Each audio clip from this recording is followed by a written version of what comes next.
അസ്സലാമു അലൈക്കും വറഹ്മത്തുള്ളാ. ഐൻ എന്ന അക്ഷരം എങ്ങനെയാണ് എഴുതുക എന്ന് നമുക്ക് നോക്കാം. ഈ അക്ഷരം തനിച്ചെഴുതുമ്പോൾ ഇങ്ങനെയാണ് എഴുതുക. വരയുടെ മുകളിൽ നിന്ന് തുടങ്ങിയിട്ട് ഇങ്ങനെ വന്ന് ഇങ്ങനെയാണ് എഴുതുക. ഐൻ. അതിന് ഫതഹ് കൊടുത്താൽ ആ എന്ന് വായിക്കും. ഒന്നുകൂടെ എഴുതുന്നു.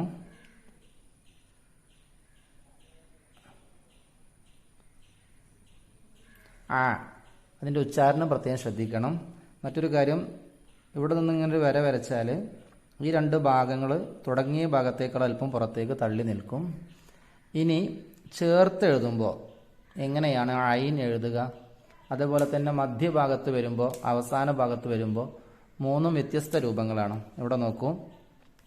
തുടക്കത്തിൽ ചേർത്ത് എഴുതുമ്പോൾ ഇതിങ്ങനെയാണ് വരിക.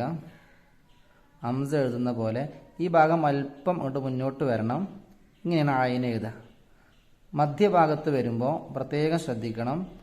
ഇങ്ങനെ ഉയർന്ന് ശേഷം കൈയെടുക്കാതെ ഇങ്ങനെ പോയിട്ട് ഈ ഭാഗത്തിലൂടെ തിരിച്ചു വരിക. ഇങ്ങനെയാണ് മധ്യഭാഗത്ത് വരുമ്പോൾ. അവസാന ഭാഗത്ത് വരുമ്പോഴും അതുപോലെയാണ് തുടങ്ങുക. ഇങ്ങനെ പോയിട്ട് പിന്നെ ഇങ്ങനെ താഴോട്ട് എഴുതാണ് വേണ്ടത്. ഇതാണ് ഐനിൻ്റെ 3 എഴുത്ത് രൂപങ്ങൾ. തുടക്കത്തിൽ വരുമ്പോൾ ഇങ്ങനെ എഴുതും.